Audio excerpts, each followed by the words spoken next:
काहे भइल पागल हो बड़ा पीछा हमारा लागल हो ताहर रखिया दुनु लाल बा लग रात भबाड़ जागल हो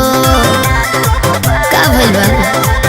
काहे भइल पागल हो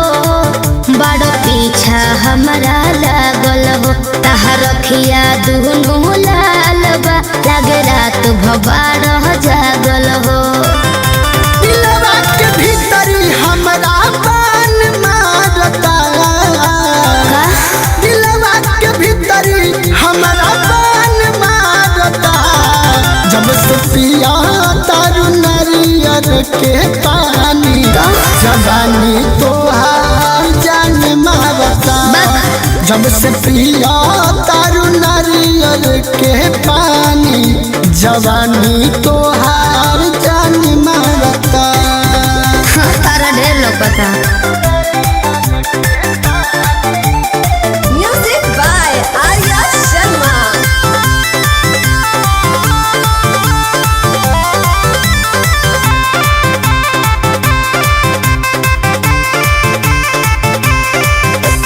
डूबल रहीला हरदम तोहरे ख्याल में रहनी सच यही से अब हम बानी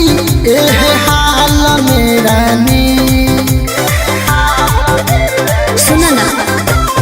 ए हो जवानी से परेशानी तहार बढ़ जाई जब प्यार वाला भूत तहरा सिर पर चढ़ जाई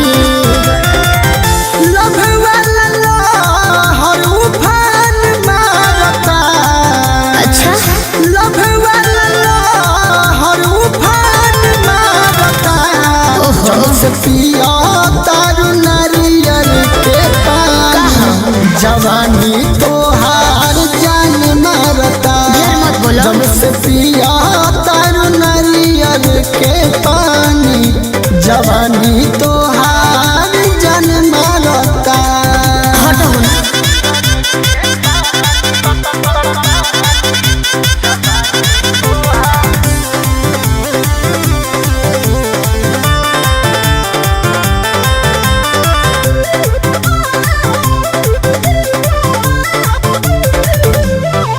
तोहसे दूर होके अब जियल जात बरुए हो अच्छा ये जान मन लो बात कुछ न सुहात बरुए हो पागल तो नहीं खबर गुडू न मोहल अपना दिलवा के समझाव हो इश्क होवे आग के दरिया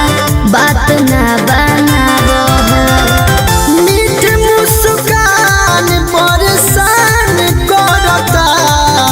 तो का करी मीठ मुस्कान परेशान करता अच्छा जब से पिया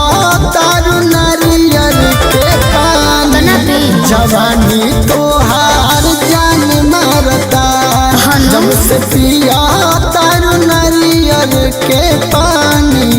जवानी